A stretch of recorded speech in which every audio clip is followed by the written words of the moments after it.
এই দোস্ত, তুমি কোথায় যাচ্ছ? আর বলো না বন্ধু, ফোনে রিচার্জটা শেষ হয়ে গেছে, গার্লফ্রেন্ডের সাথে কথা বলতে পারছি না দুদিন ধরে। একটুখানি হটস্পট দেবে? তুমি এটা কি বলছো বন্ধু?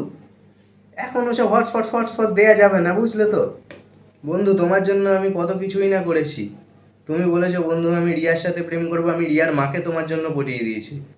তুমি বলেছো বন্ধু আমার রাতেবেলা ঘুম আসছে না, আমি তোমার চোখে স্যালো টিপ মেরে দিয়েছি। তুমি বলেছো বন্ধু আমার হাগা হচ্ছে না, আমি তার জন্য তোমাকে বাস এনে দিয়েছি। আর তুমি আজকে আমাকে একটু হটস্পট দিতে পারছো না? এই বন্ধুত্ব আমাদের? সে যখন করেছিলে করেছিলে, এখনো সব ভুলে যাও। ঠিক আছে ঠিক আছে, আমিও বাড়ি গিয়ে বাবাকে বলবো, বাবা ঠিক টাকা দেবে, রিচার্জ করে নেবো, তারপরে দেখবা তোমারও তো একদিন রিচার্জ শেষ হবে, তখন এসো হটস্পট নিতে। ঠিক আছে ঠিক আছে, এখন তুমি আসতে পারো। বাবা বাবা, কি করছো? তোর জ্বালায় তো আর বাঁচতে পারবো না, তাই কি করে সহজে মরা যায় সেটা ইউটিউবে দেখছি। সে তো বুঝলাম, কিন্তু আমার তোমাকে কিছু বলার আছে। সেটা আমি জানি, দরকার ছাড়া তো তুই আর আমার খোঁজ নিতে আসবি না, নিশ্চয়ই দরকার পড়েছে, তাই এসছিস। ঠিক আছে, বল কি দরকার। আমার না কিছু টাকা লাগবে। টাকা লাগবে? এ নে। 10 টাকা?